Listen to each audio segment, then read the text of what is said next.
Welcome to Lecture 6 in this series on critical reflections on the EU's data protection regime. The previous lecture examined the claimed illegitimacy of surveillance advertising. This lecture changes perspective. Anastasia Siapka, Maria Tzanou, and Anna Nelson ask whose risks the GDPR recognizes and whose risks its apparent neutral language leaves out. Their case study is Femtech, applications and connected devices used to track or manage menstruation, fertility, pregnancy, menopause, and other aspects of sexual and reproductive health. The argument is not that every Femtech service causes harm. It's that the GDPR's gender-blind risk framework can fail to see harms that arise through gendered social conditions, embodied experience, and unequal power. Gender is largely absent from the GDPR. It does not appear among Article 9 special categories, and the regulation rarely treats gender as an organizing feature of data protection risk. The authors regard that omission as substantive rather than linguistic. Personal data may be gendered. Gaps in available data may be gendered. The position of the data subject may be gendered, and the consequences of processing may fall unequally across groups. The chapter also states an important qualification. Not everyone who menstruates, conceives, or uses Femtech is a woman, and transgender men and non-binary people may face specific risks. The inquiry therefore concerns gendered power and consequence, not a crude biological classification. Risk performs two roles in the GDPR. It is an object of regulation because the law seeks to prevent adverse consequences from data processing. It is also a method of regulation because controllers calibrate accountability obligations according to the likelihood and severity of those consequences. The difficulty lies in the concept's indeterminacy. The GDPR gives examples, but no comprehensive method for deciding what counts as risk, whose perspective should define severity, or how intangible and collective consequences should be measured. The chapter identifies a further tension between scalable, risk-based compliance and rights that should not shrink merely because a controller assigns a low risk score. It also questions the confidence placed in controllers to identify contestable risks that may conflict with their commercial interests. Femtech brings those weaknesses into sharp relief. These products can respond to genuine healthcare failures. Many women and gender-diverse users turn to apps and wearables because conventional services have dismissed pain, delayed diagnosis, underfunded reproductive care, or left important conditions under-researched. Femtech therefore carries a plausible promise of knowledge, self-management, and empowerment. At the same time, the technology invites exceptionally intimate forms of data collection and prediction. A cycle tracker may record bleeding, pain, sexual activity, pregnancy intentions, and mood. A wearable may gather temperature, sleep, or other bodily signals. The same service can provide useful insight while creating new opportunities for surveillance, inference, and control. A serious legal analysis must hold both realities together. The data do not remain inside the moment of self-tracking. They may move through a wider ecosystem of app developers, analytics providers, advertisers, data brokers, employers, insurers, healthcare organizations, intimate partners, and public authorities. Some consequences arise from information that the user enters. Others arrive from predictions generated from that information.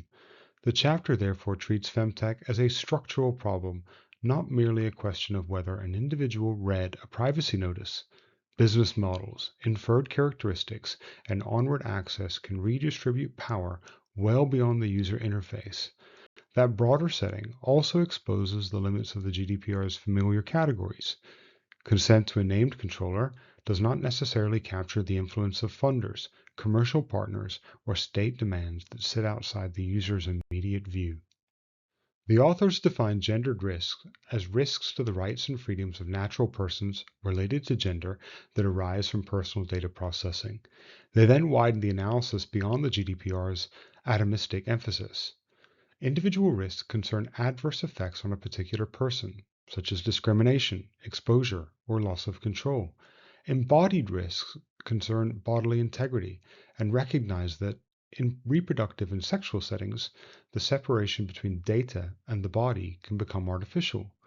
Collective risks arise where people experience harm in their capacity as members of a gendered group, even though no single record explains the pattern. Societal risks describe cumulative or systemic effects on autonomy, equality, and the lived conditions of women and girls. These categories overlap. They provide a vocabulary for consequences that individualized privacy analysis can miss. The chapter illustrates societal risk through a fertility and ovulation app funded by an anti-abortion campaigners and used in jurisdictions where abortion may be criminalized. The example is deliberately unsettling and, as the authors note, not entirely imaginary. A conventional analysis might ask whether the user gave explicit consent and whether the app supplied the information required by the GDPR. Those questions remain important, but they do not exhaust the problem. The deeper risk appears when private market surveillance becomes a source of compelled assistance for state control over reproductive bodies. The authors describe this as a gendered societal risk, a cumulative relationship between commercial data practices, law enforcement access, and the policing of sexual and reproductive autonomy. The example shows why valid consent cannot settle every question of substantive justice. Explicit recognition would have both symbolic and normative effects. Symbolically, it would name gendered experience as a concern of data protection law and reduce the institutional epistemic injustice produced when legal categories lack the language to describe a form of harm. Normatively, it would alter the calibration of accountability. A controller cannot select appropriate measures or conduct an adequate impact assessment while omitting a category of risks that may be highly likely and severe. The authors therefore favor formal recognition of the GDPR's recitals and, more ambitiously, in Article 9 alongside sex and reproductive rights. They accept that this de lege ferenda route would require legislative intervention because it departs from the regulation's current gender-blind architecture. Formal amendment need not precede every improvement, however. The chapter proposes de lege lata routes within the existing framework. Feminist and collective DPIAs could assess embodied, collective, and societal consequences rather than limiting the exercise to individual privacy laws.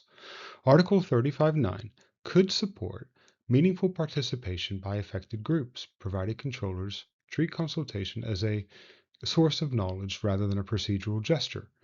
Supervisory authorities can issue sector-specific guidance and scrutinize period and fertility applications. Article 80 can support representative and collective action, including coordinated access requests that reveal shared patterns. Courts and policymakers can also connect data protection more explicitly with sexual and reproductive rights. These approaches should not place the burden on isolated data subjects. They should build collective capacity around collective risks.